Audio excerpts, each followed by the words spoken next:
من قلب سينا بنحكي حكاياتنا ونحفظ تراثنا. أهلا وسهلا بيكم في قناتكم تراثنا السيناوي. في قلب سينا وتحت سماء مفتوحة على الفرح، كانت وما زالت الدبكة السيناوية لغة فرح وهوية شعب وتراث ما بينساش. الدبكة السيناوية مش مجرد رقصة، دي تعبير عن الفرح والقوة والترابط والرجولة.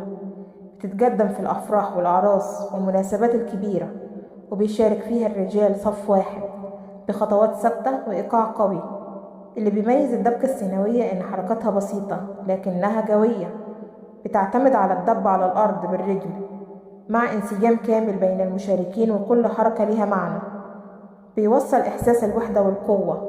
الدبكة دايما معاها موسيقى بدوية زي المزمار والربابة والدف، وكلمات بتشجع وتحمس وتخلي الفرح يكبر والصوت يوصل لكل اللي حواليه.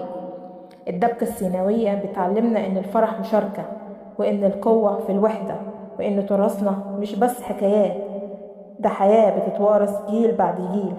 الدبكة السيناوية مش رقصة وبس، دي نبض سينا وصوت الفرح اللي عمره ما هيسكت. لو حابين تعرفوا أكتر عن تراث سينا اشتركوا في القناة. تراثنا السيناوي أمانة في رقبتنا، بحكاية بنكملها سوا.